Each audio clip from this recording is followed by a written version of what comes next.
What's up, everybody? We are back. John Delarose, delarose.com. That's DELARROZ.com. If you're new around these parts, you might not realize I'm a huge Star Trek fan. If you're not new, you probably have seen that I've got that absurd graphic novel collection that I'm rolling through and reading, and you probably understand that I'm very much into Star Trek and always have been. I like the concept of it, just going out exploring space, the whole sense of wonder, the strange new worlds, the outward expansionism, the manifest destiny, just the brightness of humanity. I love that. So I have always been a Star Trek fan growing up, and I got into science fiction mainly from being into Star Trek and reading Star Trek novels, and that's kind of what got me writing to begin with. And I can't remember if I said at the beginning of this, go to the bottom of my description, and you will find my newsletter in which you can sign up and get a free science fiction novel from me. So if you like my takes on things, you'll probably like my fiction because I try to write what I like, and hopefully that translates to you. Cool. All right. So this is maybe a surprise to people. I actually started watching Star Trek Lower Decks this last week, and I did so because I was just jonesing for Star Trek, and I started looking at it. And Discovery, I tried that first episode, couldn't do it. Picard, I'm very leery of. I might get to it here since I got this like 7-day free trial of CBS access. I don't know if I'm going to keep it just for Lower Decks. I might, because it's got the entirety of I Love Lucy on it as another aside. I'm a little scatterbrained this morning. I'm sorry, but I do love I Love Lucy. It's good stuff. Anyway, I don't know. So I might get to it, but again, that just kind of looks like that dark anti-hero sort of thing. I don't know why they do this with sequels to these films at this point, which is, they try to like diminish the heroes and their accomplishments and show them kind of older and depressed and nihilistic. There's something about our society that is a commentary on that's how they tend to view older people, but whatever, that's a different thing. Lower Decks is very different. It has the sort of Next Generation feel where you've got that episodic element to it. And I miss episodic TV. I got to tell you, I'm so sick of having these binge watch plot lines that are going for 4 seasons and you have to watch every single one. I am so happy to have something episodic. And I started thinking about that. Deep Space Nine really had that really good balance between episodic, where it had its own episodes, and a development for characters and plot where it moved on. And that's why it sticks so much for me. It had all of the above. Every episode had its own piece to it where you could watch it on its own, but if you watch it kind of its entirety, you glean more from it. It didn't have that full on every episode's just a piece to the puzzle sort of element. And that's what Lower Decks has also. It felt a lot like Deep Space Nine on that level, where the characters have development. They do reference other episodes, but they are episodic in nature. And I really appreciated that element to it. There's 4 main characters. You have, you see them here.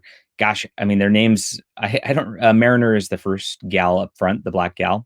The other guy's name is Bradward. I don't remember his last name because I'm bad with names, but I remember Bradward because they made a joke out of it. And Rutherford is the sort of black robot guy over there. And then they have an Orion pirate gal who's really not an Orion pirate. Very funny. All the characters are very funny, and they're all quirky, which, can get annoying, but it is a comedy show, so you kind of expect this, right?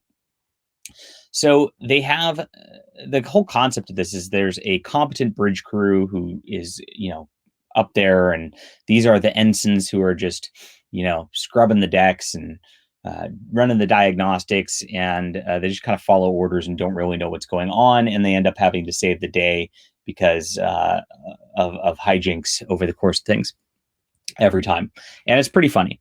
So I was expecting, with a comedy like this, especially an edgy comedy like this, I expected a lot of crazy SJW content, I guess, because Discovery pushes that so hard. You didn't get a ton of that here, other than, of course, just like the obvious upfront The black girl is more competent than everybody else, and every white guy seems to be sort of fumbling, while she is so much more competent than all of they are. That is annoying on an element, but what I really appreciate is they really didn't go into the weird sexual stuff that they keep trying to just force on every single TV show at this point. So it didn't have that, which is nice. And it was just eminently watchable because of that. So I would say, while that was more irritating in the first couple of episodes, they did show the main character not to be a Mary Sue later on. So she has her psychological problems, which become very apparent over the course of things. So she does have her quirks just like everybody else, and everybody who is a character, including the Bradward guy, who's the white guy, of course, they all want to do good. So it seems like they all are working together and doing good. And so it does mitigate that to some extent. So it didn't get annoying. There was one comment on there, which was by the Green Orion lady, and she made a comment equating libertarian capitalism to piracy and plundering and all that. So it was the only comment like that in the entire show. And, I kind of am opposed to libertarian capitalism at this point, as I'm watching these big tech companies literally pillaging all of us, right? So, I don't know that I could blame that or say that's out there. But again, it was made in a humorous context, and everything being done humorously and being funny and all that does make it a little more palatable than if these serious shows that are trying to put different political beliefs in seriously or whatnot. I feel very similarly about the Orville, right? The Orville has obviously some commentary in there, some that I agree with and some that I don't. But again, because they're not taking themselves so seriously, they're not really preaching at you, and that's a very nice thing about this series. The other thing is, again, each plot just like kind of feels like a good Star Trek plot. So every episode has this nice episodic Star Trek-y thing to it. And the guy who makes this is clearly a big fan of it and is actually kind of doing some good honor to it. There's a lot of theme in this that, Starfleet, even though they act perfect, aren't always perfect, because at the end of the day, we're human. That's kind of contrary to Gene Roddenberry's Star Trek: The Next Generation version of Starfleet. But I kind of enjoy that also. And I enjoy having characters who are starting at the beginning and really having to work up to being Mary Sue's like Riker, right? who are just awesome always, right? So I do appreciate having characters who have to do the work on that level.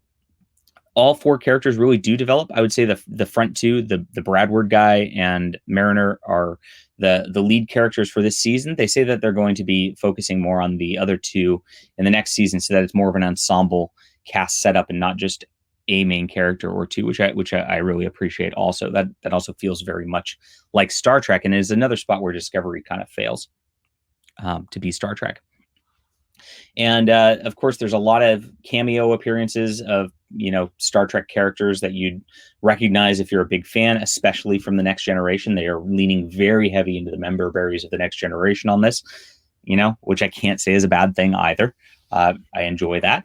I'm not going to lie. There's deep references too, so you don't get the generic references like Khan like you'd get from normal society. That's like a Big Bang Theory that's pretending like it's a geek show, but it's for normies.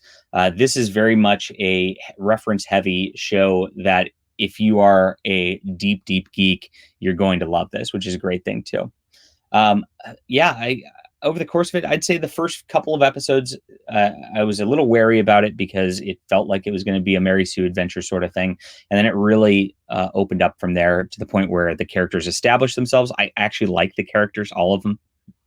And including the bridge crew of this, the bridge crew are very much, other than the captain, who the spoiler is, I guess she's the mom of Mariner here, which is why there's some conflict there.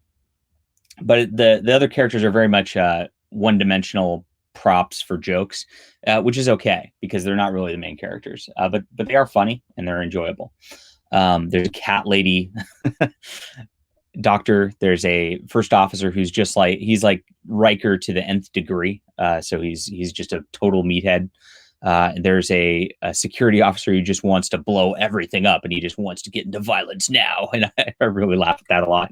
Again, I found this really funny. And it's a really, I'd say it's a mashup style wise. It is, of course, like Rick and Morty meets Star Trek and then just slammed together, for sure. Or Archer meets Star Trek and slammed together.